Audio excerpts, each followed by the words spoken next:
In 2016, Hillary Clinton and her former State Department Chief of Staff Cheryl Mills were shown to have had hard drives scrubbed with BleachBit and phones hammered rather than turn over tens of thousands of e-communications Clinton had improperly moved through her own private server. My emails are so boring.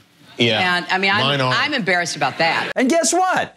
It looks like members of former special counsel Robert Mueller's bogus investigation of non-existent Russian state meddling have followed Hillary's data-destroying lead. Hi everyone, I'm Gardner Goldsmith for MRCTV. You know, over the last few days, America has discovered that many of Hillary Clinton's allies who were working with special counsel Robert Mueller's bogus investigation of non-existent Russian state meddling into the 2016 election have followed in her awkward, pigeon-toed footsteps. Instead of turning over electronic devices that could contain information material to a federal investigation of their Russian meddling charade, former members of the Mueller team are claiming that their phones have been wiped clean. And only a handful of reporters are talking about it with any sense of import.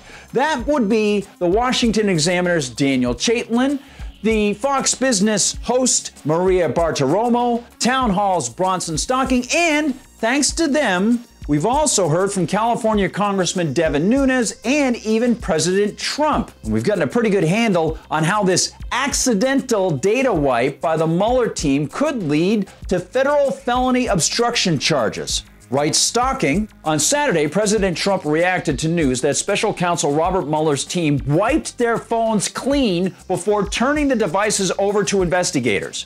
Recently released documents suggest the Mueller team engaged in massive evidence destruction while under investigation by the U.S. Department of Justice of the Inspector General. And the actions were taken by many individuals, lending credence to the idea that this was intentional and systematic. At least 15 phones used by Mueller's team of investigators were accidentally wiped clean, the new documents reveal. A key tactic used by the Mueller team to destroy the evidence was to place the phones on airplane mode, lock them, and then claim not to remember the password. They're not personal phones.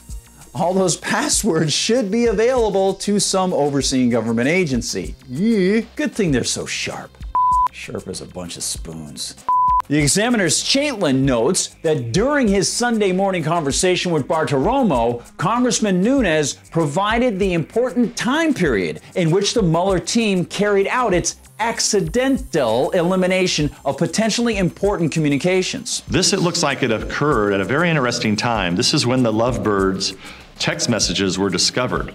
So clearly after that, everybody on the Mueller team went and wiped their phone. And Chaitlin translates. The congressman was referring to the anti-Trump text messages between former FBI agent Peter Strzok and former FBI lawyer Lisa Page that became fuel for President Trump and his allies to dub the Russian investigation a witch hunt. And hey, there was a lot more fuel than that, much of it falling under the legal term fruit of the poisonous tree and stemming from unjustified FISA warrants based on at least 12 instances of bogus, seemingly deep state DNC-backed misrepresentations that the Trump 2016 campaign and the Russian government somehow colluded to swing the election.